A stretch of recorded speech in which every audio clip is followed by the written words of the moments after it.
covers. Book Are we covers. starting now? Yeah. Just like book covers. I'm a huge fan of book covers. I've been a huge fan of book covers for as long as I can remember. It used to exclusively be the way I purchased books. Mm-hmm. I would just walk around my hometown bookstore and be like, ooh, piece of candy, and I pick it up. Yeah. Yeah. I am a total judge a book by its cover. Will buy a book based on its, I like that cover, buy. That is me.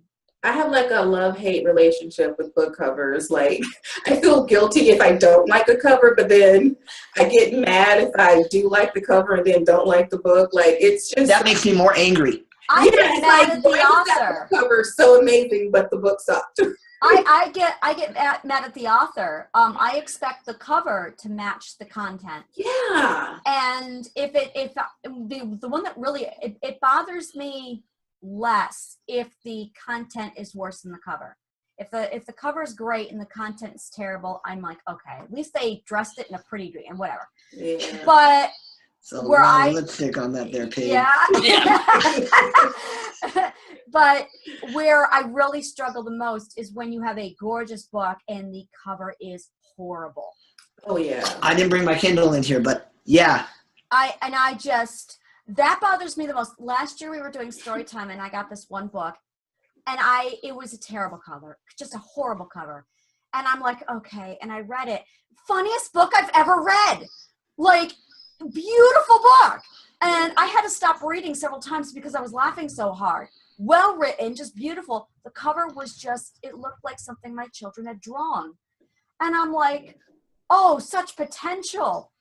And yeah, those bother me the most. I have actually read a book written by a fellow author friend, and the book itself is great, but I do not like the cover.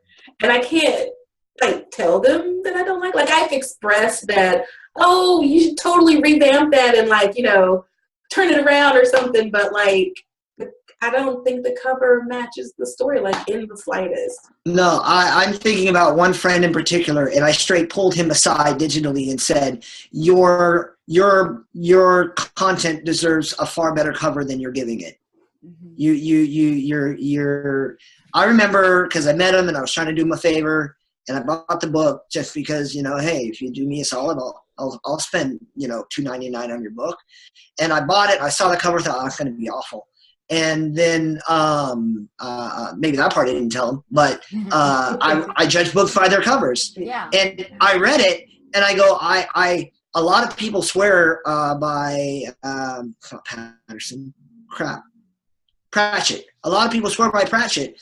I enjoyed his book better than the Discworld book that I read. Not Tiffany Aiken. Tiffany Aiken's a little different, in my opinion. But I really, really enjoyed it. I really got the humor. I really got the concept. And all I could think was, if this book had any other cover, I would be raving about it by now. Mm-hmm. Well, and I think that's something that we've been talking about for a long time, especially in the indie world. Even Huffington Post did a article on it where it talked about that we do judge books by their cover. When you're browsing a bookstore or when anybody sees a cover on Amazon, they're going to spend just a few seconds seeing that, and that's really your first sales point, is how good that cover looks. After that, it's a good blurb, and then a good first couple of inside pages to really draw the reader inside of it. But the book cover is really the number one thing you have to invest in as an indie author. If you don't have that, you aren't going anywhere. Yeah, that is your first impression. To me, a book cover is equivalent to you have a job interview and you are about to walk in wearing, and I'll tell you, all I could think of is Pursuit of Happiness, when he walks into his job interview wearing paint-covered trousers and a white T-shirt, and he still gets the job. So you have a microphone there. I thought that was like a I thought you were going to start operating dialects. Yeah. Hey, the doctor! Find the doctor! Talking, and then a I replica of realized the Death Star just been pulled out. it's the Kill Star. Well, the thing is I have a problem with all the sexy bodies on the covers. Yeah, I don't buy books if they have that, honestly. Yeah. But my issue is that even YA books are starting to do that. And it's like, I want to buy that for, Yeah, I find that sometimes oh, jeez. it's confusing. Did you read? Who's that, Karina? That was critical That is information. Karina. She is here, but is unable to attend in physical form. So she's in spirit. Yeah. So we feel you, Karina. She says hello to everyone. And actually, I had somebody respond to one of my newsletters, and they said their friend had written a Western, picked out a horse for the cover, promised them they were going to put the horse on the cover. When they saw the cover, they got mad at their friend because it was a sexy cowboy. And I explained to her that horses don't sell covers, cowboys do. And she wrote me back and said, "How can I be mad at my friend when you explain it that logically?" Do you What were you want saying, I Tori? feel like sometimes the bodies on the covers are misleading, because for me, when I see that, I'm expecting a story that's got a little bit of steam to it, whether you're into it or not. But if I see this, gorgeous, man on the cover with no shirt on, or this big busty, woman, long flowing hair, and then I read the story and there's nothing whatsoever like that in it, I feel like the author does an injustice on two counts. I mean, there are some people that are going to be immediately turned off by that and not even read the book. And then someone who wants to get some steam will read that and be like, I just got ripped off. It's Yeah. interesting because with the romance books, if it's a romance book, I'm fine with the rippling pectorals. If it's just a girl on the cover, I'm not okay with that. That really makes me upset for a romance novel. I love the gowns with the males beside them, that 1960s look to the covers. That's like my favorite cover. If it's just the male with the rippling pectorals, I'm like, okay, it's not. It's the dress. I just love the flowing gown and things. But if you just give me that, I'm going, now. I'm very weird with my romance novel covers. But really what Toy's talking about, I've heard about in the fantasy genre as well. I had they Yeah. talked to me not too long ago that there was a cover that had depictions of characters with hair colors or eye colors that didn't exist in the book. So it was like they just went out and found whatever art they could that was free to throw on their cover to put something together, but didn't have any type of representation of the story. Yeah. Well, and if it's not a romance and it has a sexy body on the cover, I automatically assume it's going to have hot sex, and I do not want hot sex. I mean, I don't mind hot sex in science fiction, but there's a place for hot sex. Can we just clip that part and put it on?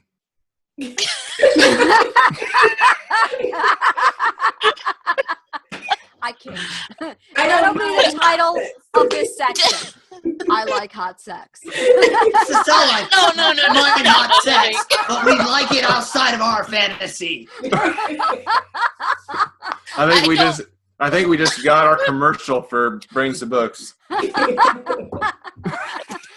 Oh, here you go. So, Karina, to add to this, Biker Wars 9 covers 8 with all bare-chested bikers. I'm hearing your accent in this, Karina. It's great. Yeah. Biker Wars 9 covers 8 with all bare-chested bikers. The winning cover had no sexy men on the front. But what I'm saying is okay, let me retract my hot sex comment. There's no taking that back. It's like you are committed. Aren't Aren't you glad you joined SciCon and came out of your writer's cave?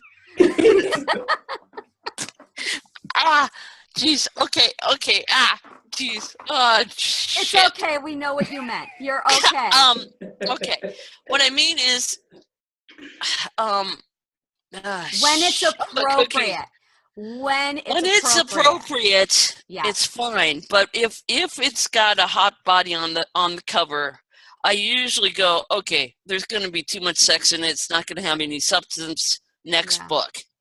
That's what I meant to say. Yes. Yeah. Instead of putting my hoof in my mouth It's okay. up to It's my all right. knee ball. But on that same note, speaking of Karina's books, I mean, her series is about bikers. So I feel like a little bit of that is context. I mean, in real life, you see bikers driving around all the time with like leather jackets on, no shirt. So that even though it's still a hot guy who's shirtless, because it's a biker story, I feel like it's a little bit different. Like But you it is. might get a story that's filled with a lot of sex, or you might not. It might just be a shirtless biker. It is. No, in context, it's fine. But when you're using, it gets into it gets almost into I can't talk right now because I'm still thinking about this. Yeah. Gets into exploitation.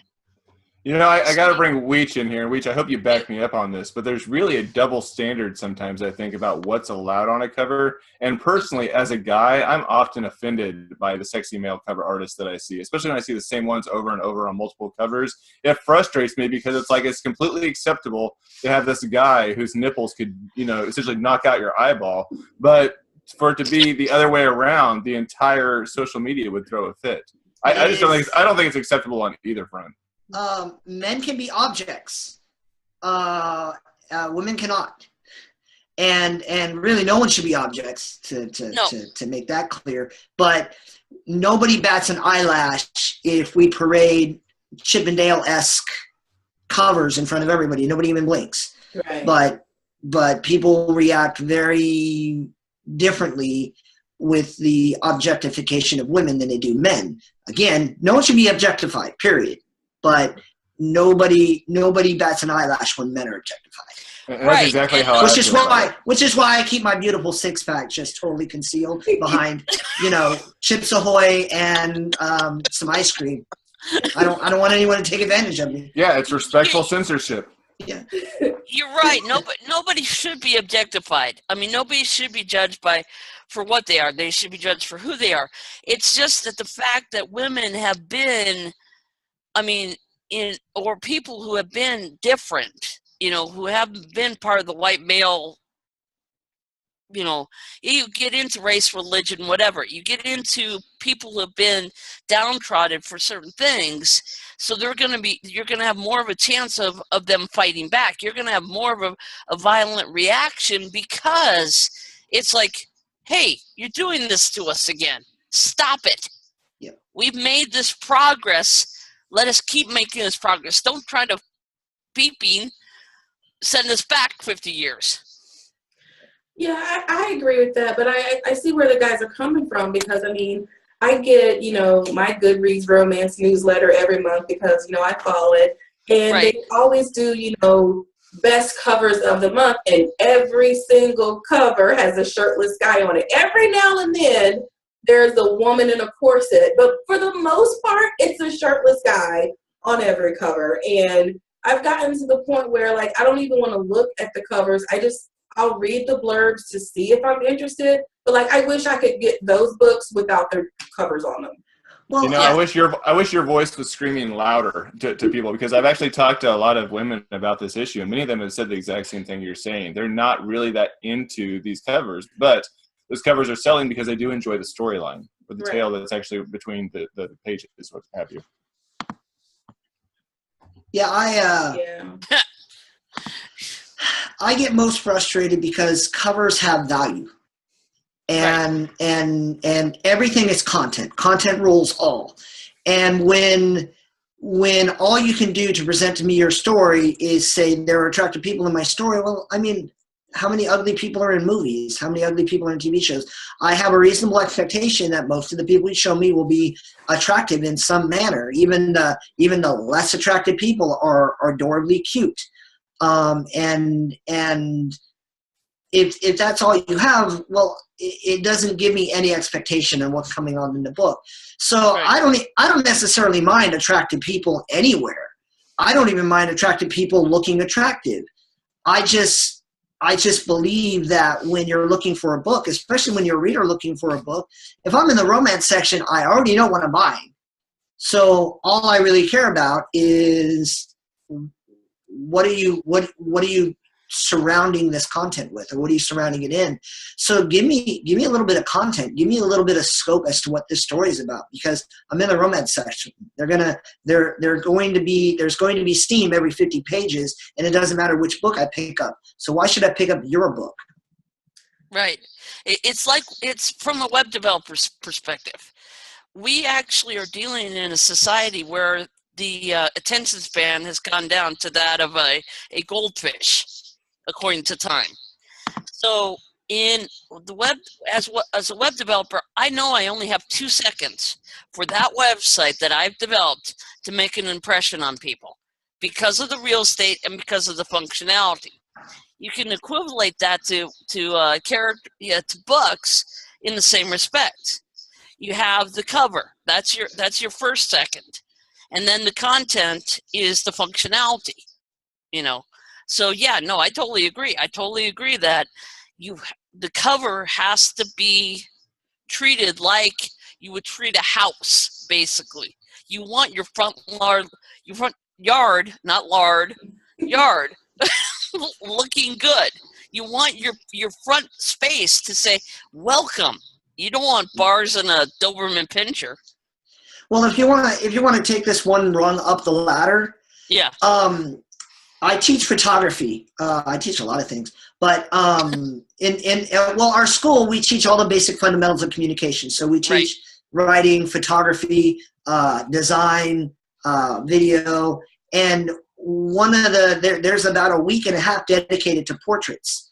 And one of the things we keep telling our students is it takes about a day to figure out how studio lighting works and to find attractive people and put them in front of studio lights. But anyone can do that. Anyone can do that after about a day of practice. It takes no time and no talent. The point of a portrait is to convey to your viewer something about who this person is. Why would you ever want the only thing you can say about someone to be like, man, isn't he hot? Isn't she hot? Right, exactly. You want to give them some insight into their personality, either through the background or the lighting that gives more substance than what the person looks like, because anyone who knows how to meter a camera or draw an image can do that. So why does this person matter? Why does this appearance matter? And everything is the devil is in the details. What are you putting your model in? How are you posing your model? What background are you using? Why are you selecting that lighting technique? And all of that conveys to content. Right, exactly. The best photographs capture the person's soul. I'm an amateur photographer, and I don't do formal lighting, but my best photographs have captured the person's soul. It doesn't matter what scene they're in. It's who we are capturing and how we are capturing them. And that's what covers do. It's the who and the how. But if I can build off of that a little bit, just take a couple of minutes to explain. But I was watching a video earlier today, and I know before we started this conversation, we were talking about just politics in the media and how things have been blending lately. But I seen an interview that was done with the head of the New York Times, and he was asked the question on whether or not he had a responsibility to help heal the nation and not just essentially try to present all these facts that were tearing the nation apart. And his response to it was surprising to me, because he said, it's just my job to present the facts and to tell the news. It's not my job to heal the nation. That's not my responsibility. Nope. But for me as a creator, when I look at how I am presenting any type of work, whether it's fantasy or romance or whatever my novel is coming out, I do think about what I am doing in terms of helping present to society and what I'm saying about society in that creative content. We can't deny that covers have changed in the past 60 years in how we design them and how we present them. And are we really helping society increase their attention span, or are we just trying to make the buck and trying to make something that sells? Yeah, and that's where I'm going with the so you got your sexy man cover, which is completely pointless. I'm not that much more of a fan of what I call the hero portrait cover, be it male or female, unless there's some sort of content behind it. The Dresden File covers every single one of them. Most urban fantasy covers are hero portrait covers, but the setting and the scope and the lighting is relevant to what's going on. But it's still, I'm not very kind to portrait covers unless there is something unique about the aspect, or the cover does more than just show me what the main character looks like. Well, I particularly like stories that feature the underdog, or feature something that's not necessarily this big, strong, strapping hero, whether it's male or female in fantasy. Just somebody that's completely bizarre and outside the norm, and having them featured on the cover, I'm going to be pretty quick to snag that up. You know, it's funny that you guys are talking about that, because I'll admit that that's one thing that is like a major insecurity for me in designing my book covers is because I've gone back and forth with other authors and designers on, what kind of approach I should be taking in, building book covers. I write, romance or do fantasy, paranormal. And up until recently, I hadn't put people on any of the covers because of my, I guess, mentality of, people being drawn to the wrong thing. And so I'm going to be releasing a book, at sometime in the near future where I've actually, put a woman on the cover. She's fully clothed. You can't see her face, but, I'm putting this woman on the cover because this is the first time where I feel like all of my stories have incredible characters in them, I feel like that. But this particular story, I feel like I needed to focus on that woman. And that is the only reason why I'm putting her on the cover. There's nothing wrong with putting your main character on the cover. People connect with people, just like photos. But there's a difference between an image portraying a moment in the character's time or the character in a situation that's from the book and just showing me what the character looks like. And for me, Right. like the very least you can do is show me an image of the character that helps me understand some aspect of who that character is. That's the very least, the bottom rung. Any of the in my book cover of the month contest, I have a couple portraits, but every single one of those portraits gives me a little more than this is what character looks like. Right. The next rung up is you want readers to connect to characters, and the cover is a great way to do that. But you want to do more than just show what the character looks like. And the only thing I have a problem with is when that cover goes, oh, look, this is my main character. This is what they're doing. One of the most eyes, the character of someone's face, all of that can add to that content depending upon what's going on. And so I don't want you to think that I have a problem with having people in covers. I actually prefer people in covers. I just want those people to be relevant or Right. I just, yeah, I need more than. And I don't really have a problem with people being on the cover either. I just, for me, as my own creative, like if I'm designing something, that's been a particular, kind of clutch that I've been trying to overcome, because for me, when I'm designing a cover, up until this point, I've always been trying to kind of set the overall tone of the book. I've never really focused on a character until this particular story came along where the overall tone wasn't as important to me. So up until now, that's what I've been doing with my book covers, is setting a tone so that when someone looks at the cover, they want to know what's the story about, not necessarily who are the characters. And I had a kind of a dynamic shift with this story where I want people to want to know about the character.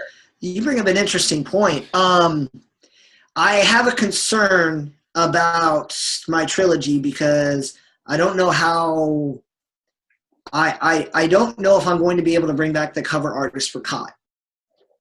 And I'm very, very concerned because you look at a series and you expect consistency. The Stormlight Archive, so far all of those books have been done by Michael Whalen, who's probably the best in the business.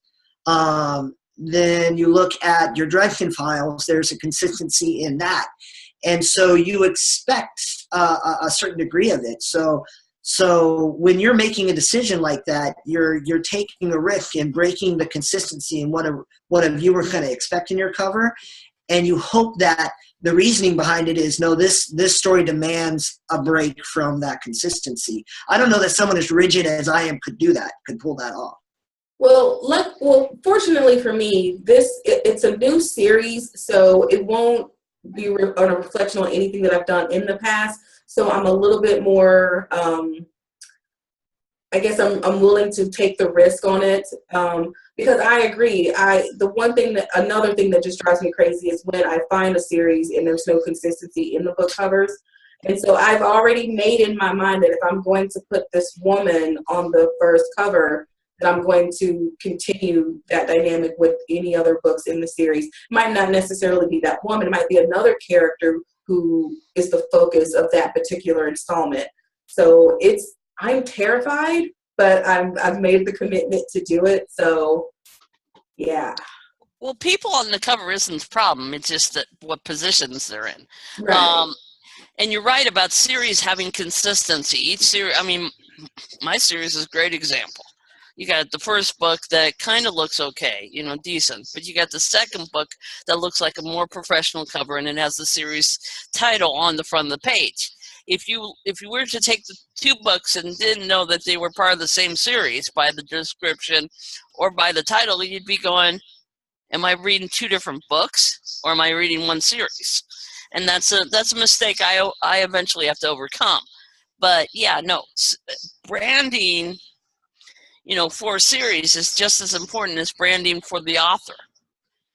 And being consistent, you know, keeping consistent, you know, down to the colors even, you know, down to where the logo is laid out, you know, whatever minor details that the eye see, because our eye is taught to look for patterns. Our eye automatically looks for different things. That's why authors can't be their own editors sometimes, because their brain, you know, substitutes what they want in there. So our conscious may be thinking one thing, but our subconscious is picking up other things that we're not even aware of. My most favorite cover right now is Angela's, the one for her zombies in space and vampires. That actually, to me, represents a very balanced, very, you know, interesting cover that you know, draws me in. I can't wait till that comes up on the when I go through the Amazon areas. Yeah. I can't wait till that comes up, because that cover's brilliant. But that kind of the meaningful background, interesting light, a portrait of a character that tells you more about the character than this is what the character looks like. You have all of those elements. Right. Exactly. Exactly. And what you want is you want to have that cover that is going to stand out and that's going to stick in the reader's mind. Angela's cover, of course, is an example of that. Every time I see that cover, I automatically recognize it. I know what it is, who it's from, where it came from. Another one is Christy Stratus's Anatomy of a Darkened Heart. I seen that cover for probably a year before I actually ended up buying the book. But every time I seen the cover, I go, I know that book. I want that book. And it was just because it drew me in every single time. There's only probably a few select authors in the indie world I can say that about, but there's some that have a cover that I see it and it sticks in my mind and I know I'm going to eventually buy it. Can I ask a question? Have any of you read a book or a series that when you saw it, it had one cover and then a new edition came out later and you hated the new cover? Yes. Yes. Not so much books as websites, but then I deal with websites all the time. I have not seen a cover change that made me mad. But I'm a huge fan of Wheel of Time. And the original artist, no ill will upon the recently departed, but I'm not a big fan of his art. Sweet, I believe his name is. I'm the guy who looks at all the cover artists. I want to know who they are. But what I saw were the foreign covers, the European covers, the German covers, and I look at those and go, why the heck isn't this the cover to what's going on? Although there's some connotation too, because the cover to Eye of the World, the content of the cover is a lot better a read than the content of the cover for the foreign edition. But most of the other covers, I'm a bigger fan of those editions. But I can't name off the top of my head the reverse of it where they changed the cover and I was mad about it. Yeah, I can't think of one off the top of my head either. Are you which talking of course about when they change the color, like edition 1, edition 2 of the same book, or are you talking about a series where book 1, book 2, but book 3 you don't like? No. I'm actually talking about a new edition. There's a particular series that I followed. It's still going on, so I'm still following it. And it originally was released. It had this one cover that was okay, but I think the author was independent, and they got picked up by a small press, and then they released a new cover. And that's the cover that I like. The first book, the second book, I saw those covers.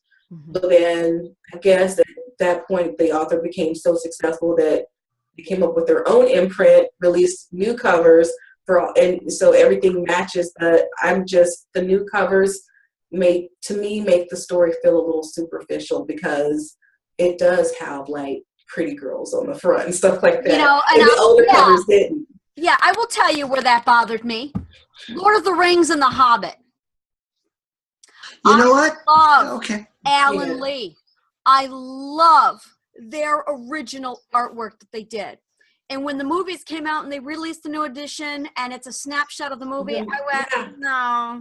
That drives me crazy. I mean, movies are great and all, don't get me wrong. But if a book has an amazing cover and then you all of a sudden switch it to something from the movie, that makes me so upset. Yeah, I mean, I had been staring at that watercolor by Alan Lee for years, for 15 years when I first developed my love for it. And like in the case of Christopher Lee, he'd been staring at that artwork since he was a child. And then for them to go in and change it over, it just, dude. I will not argue that it was heartbreaking. And I hate change. I can't stand change for anything. My day needs to go the same. My covers need to stay the same. I don't like change. But it had nothing to do with the cover and everything to do with marketing. And I don't necessarily appreciate it, but I understand that we're releasing a movie based on the book, and we want people who saw the movie to see this and realize that there's a book based on it. And it makes me sad because it makes me more sad when I like the cover to begin with. I'm a hypocrite. I don't necessarily care if I didn't like the cover at the start, but I can still understand the marketing side of it. But anytime, it's hard because covers are in fact the movie poster for your book. That's all it ultimately is. It's your last or first, depending upon how you look at it, marketing opportunity for what you're doing. But to me, it's also a part of the book. And so I get a little sad when I see them pull away, but I think I would be naive to think that they're not going to do that. It's just smart business. Well, and there's some other pieces of the business that go into it as well, depending on who owns rights to that cover art and who's doing it. And if you're moving from a small press to another one or to indie publish, then you may have lost rights to that cover. So then you have to make a new edition with a new cover. Same thing if you're going into the movie business and having a movie made. It could be if they didn't have rights to the art to make their edition with that cover art, but they could use another cover of their own making. I mean, there's a lot of those pieces too. It sucks, but I've never been upset about a cover change on a novel, though. I mean, and I'm guilty of it, though. I changed my first editions of 2 of my books for the sake of marketing, for consistency, to give them the same flavor. Otherwise, they would have been completely all over the place. You wouldn't have known they were from the same series. Especially for indie authors, that's a very common thing. If your sales aren't good, change your cover and put it in a different category and see what happens. I can't. Well, I mean, I did that too. I totally changed my covers for a number of different reasons. So I'm sure there's probably someone out there who's mad that I changed my cover, but I was just wondering if I was the only one, because I'm hoping no one is, just, waiting to meet me so they can throw an old edition of my book at me. But that's kind of how I felt when I just felt like that this particular series had such a classic look to it. Mm-hmm. It really kind of gave you, again, the overall tone of the story. And then for whatever reason, they put, pretty girls on the front of the cover. And it just kind of, I'm already, invested. Why are you outing this book? What are you doing? Just put it out there. I'm not going to do that because I love the series. I want to bring them up and just look at them and just start going to town, because I'm me. I don't mind. Yeah. No, I'm not going to do that. It's a wonderful series. No. Be nice to her. Josh, I do, and I'm going to be very honest here, and I love you. I did not like your covers off of your original series. I didn't either. When you updated them, wow. Thank you. Like, that was a phenomenal marketing move. It was just beautiful. I saw. But I feel bad for the people that own first editions. And you know what? I have a lot of the first editions around here that I will eventually sell as signed vintage editions. Ooh, that- yeah, that's good. that I'll That's keep. good. That's I got a first edition. yeah, I feel bad because I love people, and when there's somebody who I love, and I'm just like,